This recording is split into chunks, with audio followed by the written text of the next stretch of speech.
So just a couple weeks ago, I shared with you a sharpening jig for my Cub Cadet Ultima ZT2 mower. Really, it's a sharpening jig for any mower blade, but that's my mower, and we use it here on our 43-acre farm in Central Virginia, and we mow a lot. We should have probably a bigger, more powerful mower, but at the time when I was buying mowers a couple years ago, that was the mower that I could afford.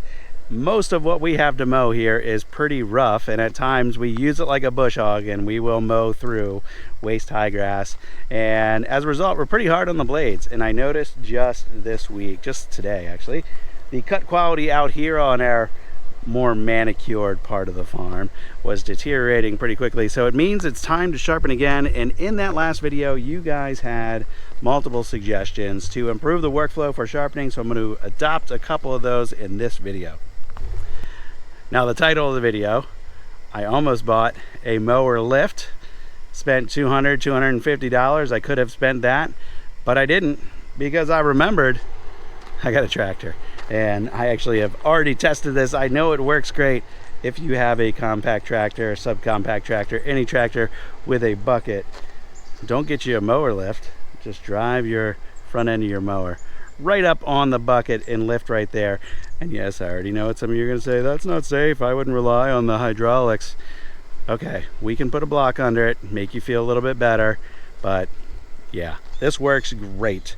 And now that I also have the other part of the workflow improvement, this should make changing the blades so much faster.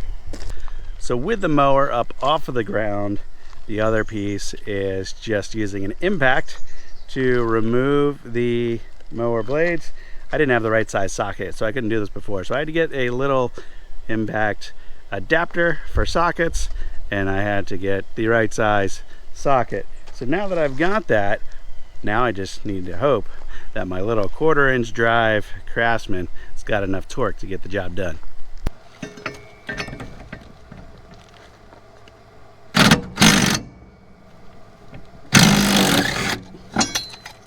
Oh yeah.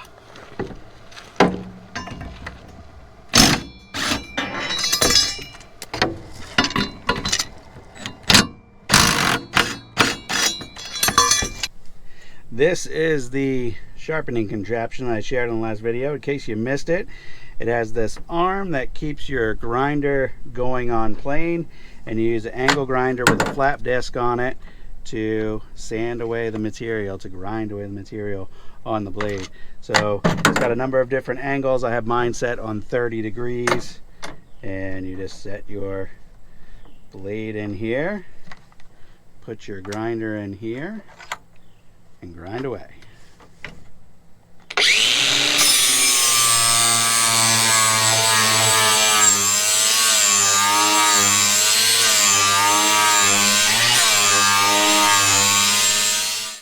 So after 2 passes, we can see in here how the front edge of the blade deformed so much, and I didn't get it to a perfectly flat edge the last time. And some people say you should actually grind the backside flat first. Most of my gouges actually come up and don't go down. I don't see how that would benefit, so I'm just taking material off the top until I get close to a clean cutting edge. I'm not going to get perfect as much as these blades get banged up, but I can definitely get a lot sharper than what I had before. This tool makes sharpening the blades so much faster and so much more consistent than freehanding. So once I worked through all 3 blades, I did balance them. I still couldn't find the balancer that I own. I have one of the cone-shaped, simple little balancers, but balancing the blades on any other surface that it can balance on, in this case I used a hitch pin, I could tell which side was heavier and make the adjustments that were necessary to get the blades properly balanced.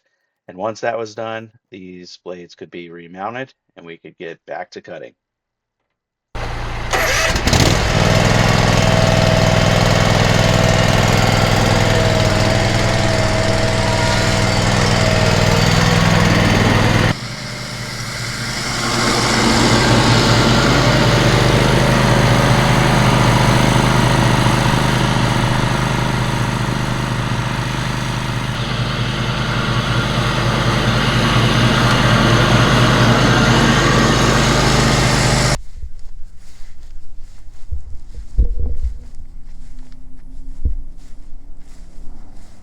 Just before I sharpened the blades, I did mow 2 other rows, so we'd have something here to compare to. And on these rows, I was consciously going slower. I was trying to do a better job at cutting, and I was hopeful that I would be able to go full speed with sharpening blades. But no surprise in that tall, thick grass that it's just not going to cut it all. It cut it well in one pass. But if I look at the quality of cut, I can see imperfections in this row where there were portions of the mower deck that weren't cutting well because the blades were dull. And right down in the middle especially, there's kind of like a hump or a wave in this row that the other rows don't have, or don't have nearly as bad with the sharpened blades. So sharpened blades get a lot more consistent cut all the way across, and I just need to come back through and do a second cut on all of this because there was so much there. But I'll probably wait a day for that, let the fresh clippings dry out a bit, and then come back and mow this all again. Thanks to you guys who gave your feedback on that last video. And all of the products in this video can be obtained on Amazon if you purchase through my links. It does support the channel. I appreciate that as always, guys. So hopefully a couple of these tips helped you guys. Maybe you learned something. And I am going to be sharpening my blades a lot more frequently now than I used to, especially since it's so easy to lift the front end of that mower with the tractor, get under there with the impact, sharpen those blades real quick, and get back to work. I think full tilt, I was in and out of that in about 20-25 minutes, and that included me trying to, kind of gather some tools from different places. Somewhere in my truck, somewhere in the tool shed. So if I kind of had everything there ready to go, probably would have been a little faster.